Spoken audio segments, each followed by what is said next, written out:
গাছ নাকি কথা বলে, দিচ্ছে নানান সমাধানও। এই কথাটা কতটুকু যৌক্তিক, কোরআন এবং হাদিস থেকে এটা আমাদের জানতে হবে এবং বুঝতে হবে।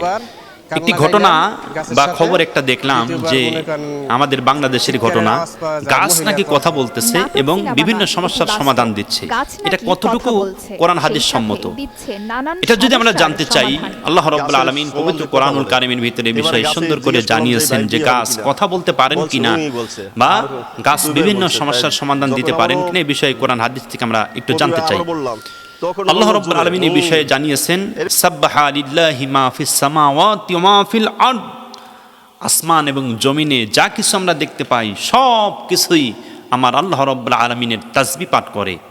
সুতরাং এখান থেকে বোঝা গেল, যেহেতু আসমান এবং জমিনে যা কিছু আছে সব কিছুই আল্লাহ পাকের তাসবিহ পাঠ করে, তাহলে বোঝা গেল যে গাছ কথা বলতে পারে এবং সেই কথাটা আমার আল্লাহ রাব্বুল আলামিন শ্রবণ করতে পারেন। সুবহানাল্লাহ। শুধু গাছ নয়, এই পৃথিবীতে আমরা যা কিছু দেখি, কীট পতঙ্গ, মাছ, পশু পাখি, সব কিছুই আল্লাহ পাকের তাসবিহ পাঠ করে তাদের ভাষায়। এটা আল্লাহ রাব্বুল আলামিন নিজে বুঝতে পারেন এবং শোনেন। এখন আসুন যে এই বিষয়ে রাসূলের হাদিস কি বলে, গাছ কথা বলতে পারেন কিনা বা গাছ মানুষের ডাকে সাড়া দিতে পারেন কিনা, এ বিষয়ে হাদিসের ভিতরে কি পাওয়া যায়। রাসূলের কাছে ইবনে আব্বাস রাদিয়াল্লাহু তাআলা আনহু হইতে হাদিসটি বর্ণিত, রাসূলের কাছে একজন বেদুইন সাহাবী এসে আল্লাহ রাসূলকে জানতে চাইলেন, ইয়া রাসূলুল্লাহ, ওগো আল্লাহর নবী, আপনি যে নবী এটা আমি কিভাবে বুঝতে পারবো, কিভাবে অবগত হব যে আপনি নবী? হুজুর সাল্লাল্লাহু আলাইহি ওয়াসাল্লাম বেদুইন সাহাবীকে বললেন, সাহাবী শোনো, আমি যদি ওই খেজুরের কাদিকে আমার কাছে আসতে বলি আর সে যদি আসে, তাহলে তুমি কি বিশ্বাস করবে? এই কথা বলার পর রাসূল পাক সাল্লাল্লাহু আলাইহি ওয়াসাল্লাম খেজুরের কাদিকে তার নিজের কাছে আসতে বললেন। আল্লাহর নবী আসতে বলতে দেরি হয়েছে, কিন্তু খেজুরের কাদি তার খেজুর গাছ থেকে তার কাছে আসতে দেরি হলো না। আল্লাহর নবী আবার যাইতে বললেন, আবার তার নিজস্ব জায়গায় চলে গেল। আর এই দৃশ্য দেখে বেদুইন সাহাবী রাসূলের হাতে কালিমা পড়ে মুসলমান হয়ে গেলেন। সুবহানাল্লাহ। এই হাদিসটি তিরমিজি শরীফ থেকে আসছে হাদিসটি। প্রিয় ভাইরা আমার, আরেকটি হাদিস আমরা শুনি, এই হাদিসটা আমরা সবাই শুনেছি। আল্লাহর নবী মসজিদে নববীতে একটা খেজুর গাছের সাথে হেলান দিয়ে তিনি খুতবা দিতেন। প্রাথমিক পর্যায়ে যেই গাছটাকে আমরা উস্তুনে হান্নানা হিসেবে জানি, এই খেজুর গাছের সঙ্গে হেলান দিয়ে তিনি অনেক দিন খুতবা প্রদান করেছিলেন। এই খুতবা প্রদান করার কালে তার সঙ্গে গাছের সঙ্গে রাসূলের একটা মহব্বত সৃষ্টি হয়ে যায়, প্রেম ভালোবাসা তৈরি হয়ে যায়। সাহাবায়ে কেরাম মসজিদে নববীতে নতুন একটা মেহরাবের আয়োজন করলেন। আল্লাহর নবী নতুন মেহরাবের উপরে উঠে খুতবা প্রদান করতেছেন।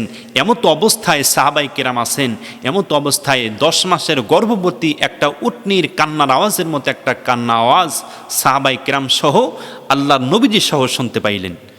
নবীজি খুতবা থামিয়ে দিলেন। সাহাবায়ে কেরাম এদিক ওদিক তাকাতাকি করতে লাগলো, কোথায় থেকে এই কান্নার আওয়াজটা আসে। আল্লাহ রসুল মেহরাব থেকে নেমে গিয়ে খেজুর গাছের গায়ের উপরে হাত দিলেন। উস্তুনে হান্নানা, তুমি কিসের জন্য কান্দো, কান্নার কারণ কি? উস্তুনে হান্নানা রসুলকে জবাব দিলেন, ইয়া রসুল আল্লাহ হাবিবাল্লাহ, আপনি এতদিন আমার গায়ে হেলান দিয়ে খুতবা দিতেন, ওগো আল্লাহ নবী, মসজিদে নববীতে নতুন মেহরাব তৈরি হয়ে গেছে, এখন তো আপনি আর আমার গায়ে হেলান দিয়ে খুতবা দিবেন না, যার কারণে এই বিরহেও ব্যথা সহ্য করতে না পেরে আমি ডুকরে ডুকরে কান্না করতেছি। প্রিয় ভাইরা আমার, তাহলে এখান থেকে বোঝা গেল যে একটা খেজুর গাছ সেও কথা বলতে পারে, সেও রসুলের ডাকে সাড়া দিতে পারে। প্রিয় বন্ধুগণ, এখান থেকে বোঝা গেল যে গাছপালা, পশু পাখি, কীট পতঙ্গ সবাই কথা বলতে পারে, তবে নিজস্ব ভাষায়, তাদের নিজস্ব ভাষায় কথা বলতে পারে। এটা আল্লাহ রাব্বুল আলামিন শ্রবণ করতে পারেন, কিন্তু সব সমস্যার সমাধান দিতে পারেন কিনা, বিভিন্ন সমস্যার সমাধান দিতে পারেন কিনা, এটা হলো বানোয়াট। এটা কখনোই আপনারা বিশ্বাস করবেন না। গাছ কখনো আপনার সমস্যার সমাধান করতে পারবেন না। এর কারণটা হচ্ছে, গাছের থেকে আওয়াজ আসার কারণ হচ্ছে, অনেক সময় দেখা যায় যে যারা জিন ভূতের তদবির করেন, অনেক দৃষ্টি প্রকৃতির জিন আছে, ভূত আছে, জিন এদেরকে আটকানোর জন্য বিভিন্ন গাছের ভিতরে তারা আটকে রাখে, আর ওরা বিপদে পড়ে তখন কান্না করতে থাকে। হয়তো এর কান্নার আওয়াজটা মানুষের কানে এসেছে, যার কারণে একটা আতঙ্ক সৃষ্টি হয়ে গেছে বা প্রচার সৃষ্টি হয়ে গেছে। সুতরাং আমি সকলকেই উদ্দেশ্য করে বলতেছি যে আপনারা এই গুজবে কান না দিয়ে আপনারা সচেতন হন, ইমানটাকে হেফাজত করুন, ইমান নষ্ট আপনারা করবেন না।